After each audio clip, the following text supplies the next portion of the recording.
Well, who particularly needs to have a big season in 2022 for the Georgia Bulldogs to be successful on the defensive side of the ball? Very specific. What one player needs to have a big year? I got that answer for you. I think it's Jalen Carter. If you can set your defensive line with Jalen Carter as the anchor, a lot of stuff falls into place. And, with what Jalen can do, you should have the capability of him being the anchor. A season ago, that anchor was probably Jordan Davis in the snaps that he played, but Jordan didn't have as many snaps as Jalen Carter. Hey, listen, make sure that you're picking up DAWGSTRUCTION. The link is down below. If you can't see the link, you can go find it. DAWG DAWGSTRUCTION. Pick that up today. Thanks for supporting us on that. It's 80-page look at the Dogs in 2021.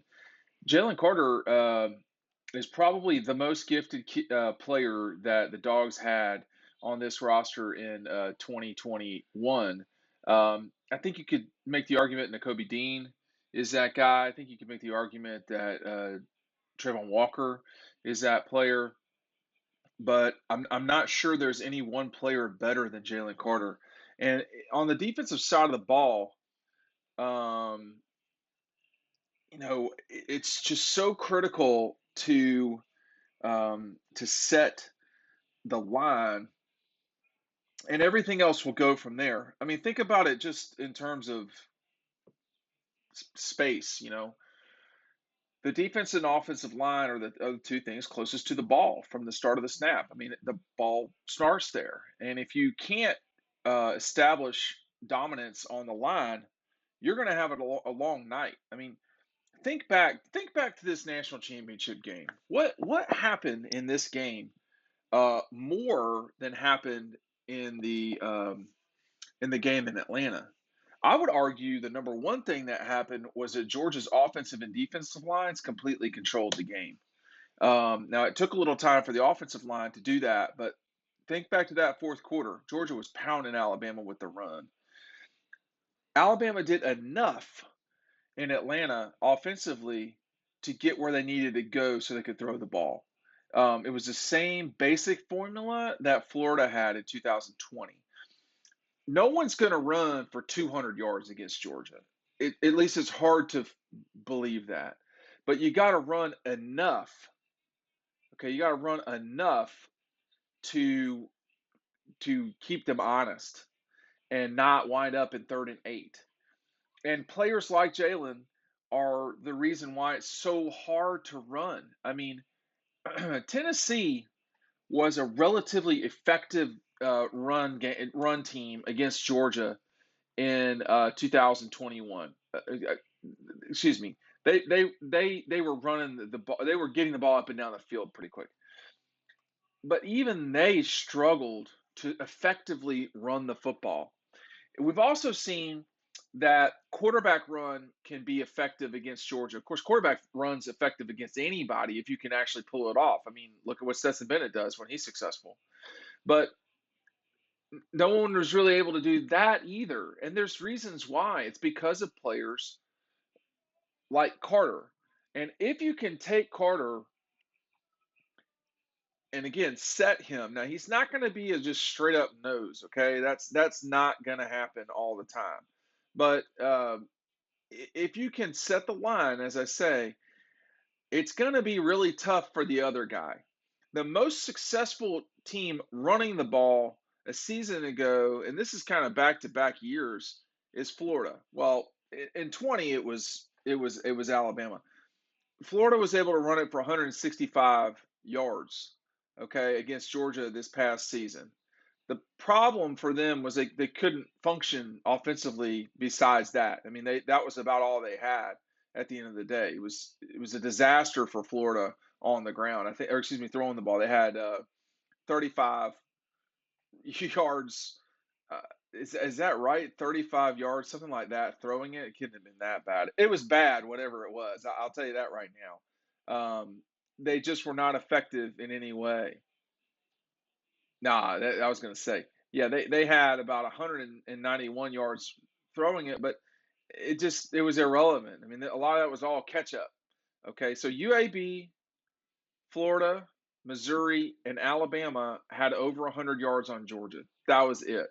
Everybody else did not have 100 yards.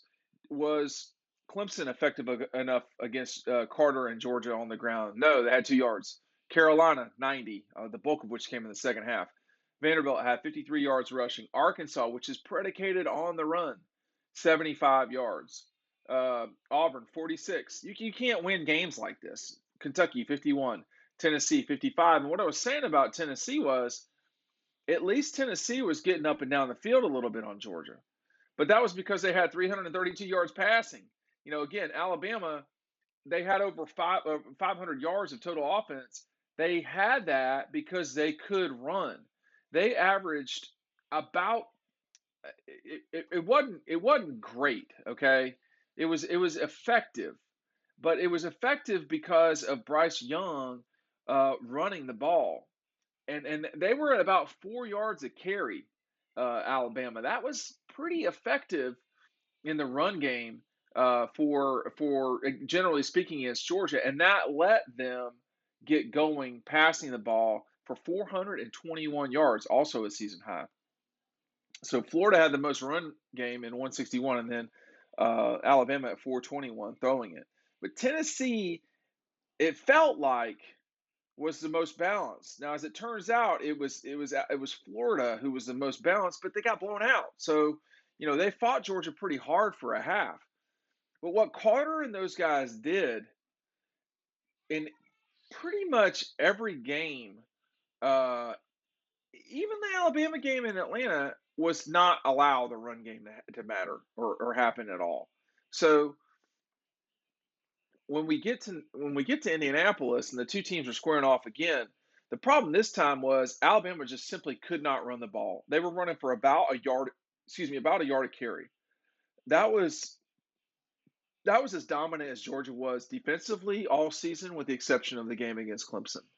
I mean, Clemson had 2 yards rushing against Georgia. They should still be embarrassed for that effort. I mean, they didn't even have. I mean, they had 180 yards of total offense. That's just unacceptable. So, um, you got to be able to stop the run. And Carter, very specifically, Carter gives you the ability to do that. If you start with Carter and he can, he's not going to be the whole line, but he's going to be a lot of it.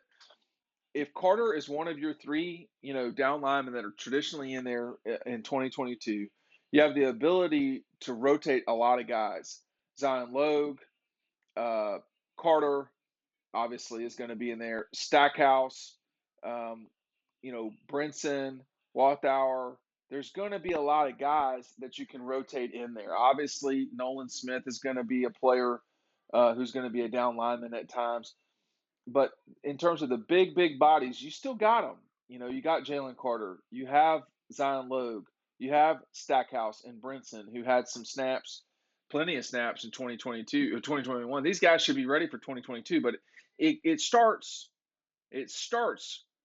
with Jalen Carter. And if he gets where he's got to go, Georgia's still going to be an elite defensive front.